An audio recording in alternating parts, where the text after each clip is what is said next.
Hey everyone, welcome back to our channel. We're the Dawnties. My name is Rochelle. I'm your favorite Donna. I know you miss me. Did they? They always miss me.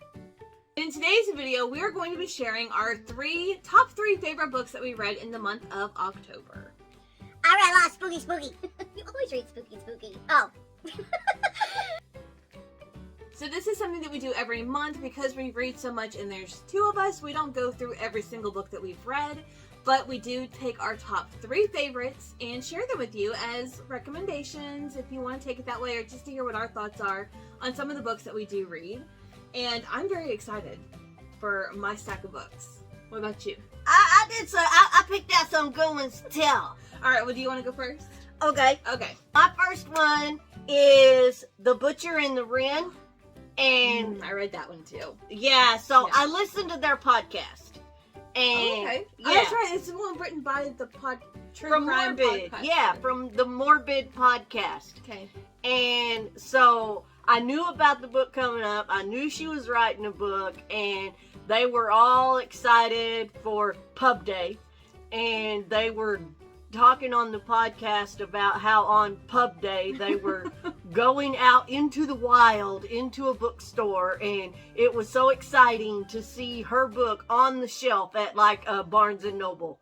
And this is her like debut, right? Yes, this is her very first book. Okay. And I listened to the audio as well as listening to the book or reading the book alongside it, and I really liked it. Yeah. I really did like it. I also like that she kind of left it open so that there can be more. Mm-hmm. And in the author's interview that was on there, she did say that she's already started another one. Yeah. So like it could be a series. yeah.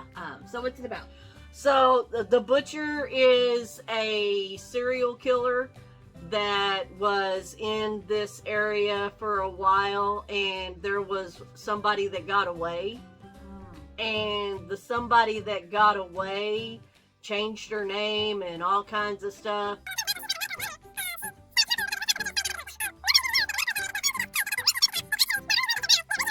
Spoiler. Oh, that's kind of a big reveal in the book. Oh. Okay. So anyways, it gets really good. There are parts that are just really good. And for a debut novel, I think she did really good. Yeah, and I will say, like, because I listened to the audiobook as well as read the ebook with it, and the audiobook was very atmospheric. Mm-hmm. Like you could tell it was like in an isolated marsh area. Is it in Louisiana? Is it that place? It's actually in New Orleans. New Orleans. So yeah, you kind of got that in the audio. Like you could hear like the animals or the bugs at night. The and night things like sounds. that. Yeah, it was really cool. The only complaint I have is that it was really short. Like it was it's less than 300 pages. I want to say like 250. The audiobook is like a 5-hour long audiobook. Like it was short. Yeah, it was a quick read. Very short. And it was good for a debut novel. it was really good. I would like to see how she progresses. Yeah. Okay, so the first one that I want to recommend is actually a sequel, and it is a romance, and It Starts With Us by Colleen Hoover. This just came out, I think on October 18th, so in the middle of the month. This is a sequel to It Ends With Us, which I think she published back in 2012, 2013. And this is something that was not supposed to ever happen. Colleen Hoover had becoming super, super popular the past couple of years, and she was getting hounded, so she wrote a sequel to that book. Is this a sequel or a prequel? No, because it you is would think It Starts With Us would be the beginning and It Ends With Us would be the end. I'm just saying. You would think, and I kept thinking that as well, even though she said this is a sequel. I didn't believe it until I read it. This is truly a sequel. It actually takes place about 30 minutes after It Ends With Us ends, like where that ends. 30 minutes later, this book picks up right where that left off. So this was amazing. First of all, these two books have a lot of Dory references. So there's a lot of like, just keep swimming and like things like that I really enjoyed. But also this is very... it felt very real to me because I don't want to spoil anything if you haven't read the first one, but the bad guy, doesn't just poof, he's gone. Like he's Poof! He's still gone! there. He's still, a part of of Lily's life and Lily's who we're following in this book as well, just with a different love interest. And it felt very real. So it only took her 30 minutes to get over that last guy. No. This one picks up 30 minutes after that. It ends at a very, very specific spot. Gotcha. So, okay. But this was really, really good. If you wanted to kind of see what happens after it ends with us and kind of, what's going to come of Lily and Atlas, this is their book, and I absolutely loved it. I loved it so much. I read it the day it came out. It got delivered by Amazon, and I binged it because I could not wait to read it, and I'm so glad I did. So if you liked It Ends With Us, or if you didn't like It Ends With Us, still read this one because this is a lot different. So, but romance, highly recommend. My next one is Heart-Shaped Box. This one... Is it Jennifer Hillier? No, this is Stephen King's son. Joe Hill. Joe Hill. Okay. So, yeah, this is Joe Hill. It's Stephen King's son. But, anyways, I really enjoyed this one. Talk about spooky, okay? This guy, he's a rock star, and he's a collector of, macabre, things like that. Well, his assistant gets an email stating that there's this suit that belonged to a serial killer that was killed that is up for sale, and would he like to buy it? Well, the assistant is like, well, this is just right up his alley, so yeah, let's show him this. We'll buy this suit. So he ends up buying this suit, and it comes to him in a heart-shaped box. He opens up the box, and there's this dead dude suit. But what he doesn't know is the dead dude was really into the occult and things like that. And the dead dude's niece or stepdaughter, I don't remember, was into it with him, and they basically cursed this suit so that whoever owns this suit basically owns the ghost of the serial killer. So he purchases this suit, the suit comes to his house, and then all this crap starts happening. And it's a cross-country drive where the ghost of the serial killer is chasing him down in a big black truck. Wow. And there was certain things about this particular story where the dogs that the dude had like spirit animals inside them, and the spirit animals inside the dogs would come out when the ghost came around, and they were the only thing that could really protect him from the ghost. I thought it was really cool. I mean, we got a crap ton of dogs, y'all. And I was really into that part of the story, thinking, I could see our dogs doing that. I could see our old ass dogs limping around, but then all of a sudden a ghost comes to try to hurt one of us, and the spirit dog comes out and attacks the ghost. I could see our old dogs doing that. Let's not put that out there. But they protect us. I don't want to put that out there. I don't want to deal with any ghosts. But no toasty ghosties, please. I really did enjoy it. I really did. It was it was interesting. Not for me. I don't like the ghosties.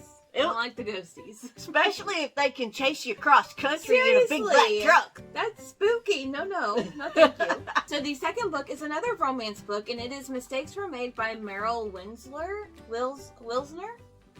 Sure, Wilsner. Basically, they screwed up. Who screwed up? Mistakes was made. Okay. I did not catch on. So this is a romance book that also came out this month, and I have already read this, I think 3 times. I think I listened to the audiobook twice, and then I physically read this once. So yeah, this one I can't stop thinking about. It feels very nostalgic for me, because it's basically like us. if a couple of things were changed. So you basically have this woman who goes into a bar, who kind of flirts and picks up this other girl. Turns out the woman is the girl's best friend's mom. And the girl's in college, so I mean she's a woman too. But it's so funny. It is so, like, I see us in this book. If I was in college and best friends with your son at the time that we met, this would be like our book. It gets a little steamy, but it is so, I think because we're coming up on 20 years in just a couple of weeks. That's crazy, y'all. This feels very nostalgic for me, so this is like a comfort read for me. But I really, really enjoyed this. I think this is very clever, and like I said, it hits very close to home. So I think that's why I really, really enjoyed this book. But romance, super cute, loved it. My last one, y'all. Okay, what have we got? This one was like my favorite read. Ooh. This one was really good. Okay. This was a Grady Hendrix. Ooh. And this was Horror Store. Is this the IKEA book? The IKEA book. It's the IKEA book, y'all. Okay, I will just say that I don't think I want to read this, but I want to own it because the packaging for this book is so clever. I saw it in the store and I was like, oh my god, I've heard about this.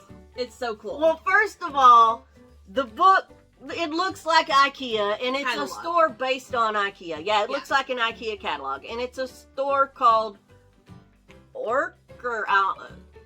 Something. It's another like a. But it's based on IKEA. Yeah. And the physical book looks like a IKEA catalog. Catalog, right? And every chapter has a particular piece of furniture. Yeah. And the blurbs about that furniture, just like in the IKEA thing. Yeah.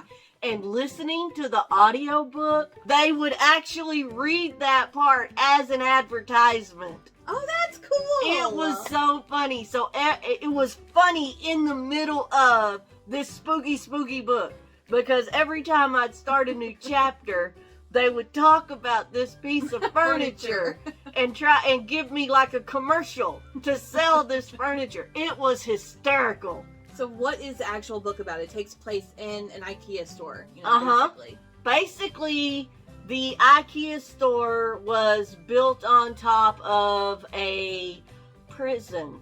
It used to be a prison. Okay. And yeah, there's a bunch of stuff going on with the site. Is there ghosties? Is it like paranormal? Or is it... It would have to be. Okay. Yeah. Okay. Yeah, not just ghosties, like demon. I don't know if I can handle demon. I'm currently reading a demon book, and I already read a demon book earlier this month. Well, you could listen to the audiobook. That's even spookier. In the daytime, with all the lights on, and all the shades up. No, because I had to go to sleep that night. But the audiobook was awesome in conjunction with this book that is looks like an IKEA catalog. Yeah. I really enjoyed it. And it was very, very good. It was very spooky. And listening to the audiobook, you could just listening to that audiobook, it was like I was watching the movie inside my head. It was that good to me. So I do have a question about the audiobook. Is there like a demon voice? No. Like the demon doesn't have a voice, or it's not a spooky voice, if there's any. No, there's not like a show voice. Okay. Because I did read Suburban Hell, and I listened to that audiobook, and there's a demon voice, and it scared me. Like, I don't like demon voices. Especially when it comes out of one of our nieces or nephews. Oh my god, and speaking of, I am currently listening to another Grady Hendrix, My Best Friend's Exorcism, which I swore I would not read, but I'm reading it. I just started it, and it's about a kid possessed, and I'm scared it's going to be a demon kid voice. Well, our nieces and nephews know how scaredy dog she is. And when they come over, they'll just randomly out of nowhere go, Auntie Shell! It's not fun. It's It's so fun. It's not fun whenever a grown woman puts herself in the corner, covers her ears, and sings. Who do you think taught the kids to do that? Alright, so then the last book that I want to talk about is Wrong Place, Wrong Time by Gillian McAllister, or Jillian McAllister. I don't want to give too much away because a lot of stuff gets revealed in this book, and it is a thriller. And this one is a woman at the beginning of the book is waiting for her son to come home. He's a little bit late from his curfew, but it does take place like daylight savings time where you fall back. So like his curfew time comes up and then the time resets, falls back an hour. We're fixing to do that, aren't we? We are fixing to do that. Yeah, it's actually next weekend. So this woman is waiting for her son to come home, and she's looking out the window. She sees him walking up the lawn to the front of the house, and he turns around and kills another person who was behind him. And she is. Why was this person behind him? We don't know. Who was this person behind him? We don't know yet. We don't know. Did the person attack him? No. I have questions. No. He was not being attacked. So, of course, she's horrified because her innocent son, of course, he's a teenager, not that innocent, but, in her eyes, what teenager her precious little son, I was. Until she met me. So she witnesses her son commit this murder that she has no idea why he would never do this. He gets arrested, the police come, he gets arrested, whatever, she goes to sleep. She wakes up and it's the day before the murder. And then she's, of course, obviously confused because, she's like, I've had this conversation before. She thinks she's dreaming. She goes to bed that night. She wakes up. It's 2 days before the murder. And every time she goes to sleep, it goes further in the past so she can pick up clues and try to prevent this murder from happening. So it's like time travel? It has some time traveling elements because she does go back every single time she goes to sleep until she gets everything that she needs to prevent the murder from happening in present time. And this actually goes back to before her son is born. She travels back. I got a joke about time travel. What? You want to hear it? Yes! Never mind, you didn't like it.